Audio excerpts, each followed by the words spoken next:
नमः शिवाय। साथियों, सोमवार का दिन भगवान शंकर को समर्पित होता है। आज के दिन भक्त भोलेनाथ को प्रसन्न करने के लिए विशेष पूजा अर्चना करते हैं। कुछ लोग आज के दिन व्रत भी रखते हैं ताकि शिव की विशेष कृपा प्राप्त की जा सके। बाबा भोलेनाथ के आशीर्वाद के लिए आप भी सोमवार का व्रत कर रहे हैं तो शिव व्रत कथा को पढ़कर या सुनकर इस उपवास को पूरा करें। आइए अब जानते हैं सोमवार व्रत की विधि। नारद पुराण के अनुसार सोमवार व्रत में व्यक्ति को प्रातः स्नान करके शिवजी को जल और बेलपत्र चढ़ाना चाहिए तथा शिव गौरी की पूजा करनी चाहिए। शिव पूजन के बाद सोमवार व्रत कथा सुननी चाहिए। इसके बाद केवल एक समय ही भोजन करना चाहिए। साधारण रूप से सोमवार का व्रत दिन के तीसरे पहर तक होता है, मतलब शाम तक रखा जाता है। सोमवार व्रत 3 प्रकार का होता है: प्रति सोमवार, सौम्य प्रदोष व्रत और 16 सोमवार। इन सभी व्रतों के लिए एक ही विधि होती है। आइए अब सुनते हैं सोमवार व्रत कथा। एक समय की बात है, किसी नगर में एक साहूकार रहता था। उसके घर में धन की कोई कमी नहीं थी, लेकिन उसकी कोई संतान नहीं थी। इस कारण वह दुखी रहता था। पुत्र प्राप्ति के लिए वह प्रत्येक सोमवार को व्रत रखता था और पूरी श्रद्धा के साथ शिव मंदिर जाकर भगवान शिव और माता पार्वती की पूजा करता था। उसकी भक्ति देखकर एक दिन माता पार्वती प्रसन्न हो गई और भगवान शिव से उस साहूकार की मनोकामना पूर्ण करने का आग्रह किया। पार्वती जी की इच्छा सुनकर भगवान शिव ने कहा कि हे पार्वती, इस संसार में हर प्राणी को उसके कर्मों का फल मिलता है और जिसके भाग्य में जो लिखा होता है उसे भोगना ही पड़ता है।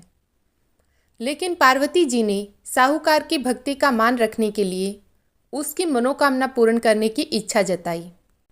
माता पार्वती के आग्रह पर शिवजी ने साहूकार को पुत्र प्राप्ति का वरदान तो दिया, लेकिन साथ ही यह भी कहा कि उसके बालक की आयु केवल 12 वर्ष होगी। माता पार्वती और भगवान शिव की बातचीत को साहूकार सुन रहा था।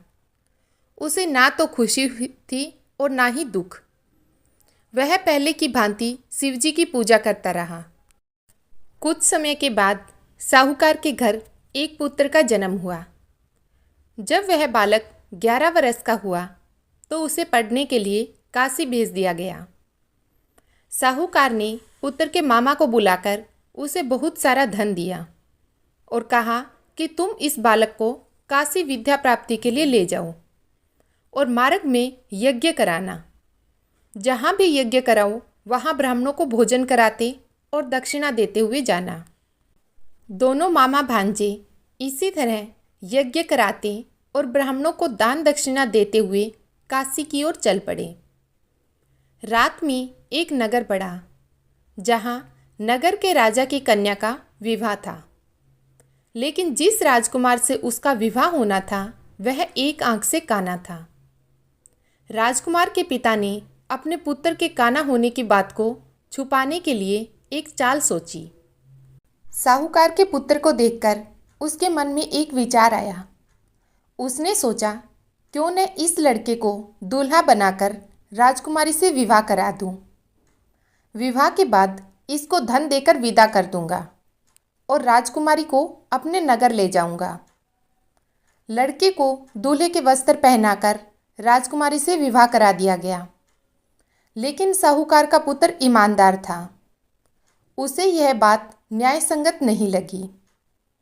उसने अवसर पाकर राजकुमारी की चुन्नी के पल्ले पर लिखा कि तुम्हारा विवाह तो मेरे साथ हुआ है, लेकिन जिस राजकुमार के संग तुम्हें भेजा जाएगा वह एक आंख से काना है।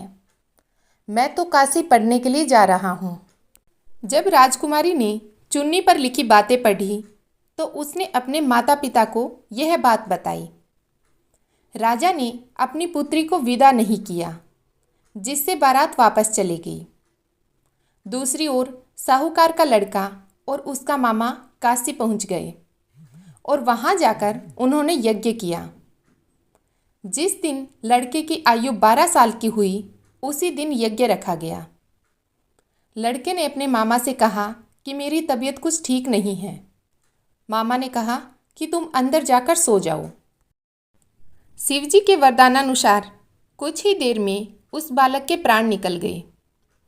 मृत भांजे को देखकर उसके मामा ने विलाप शुरू किया।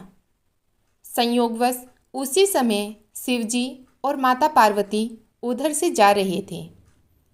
पार्वती ने भगवान से कहा, स्वामी, मुझे इसके रोने के स्वर सहन नहीं हो रहे।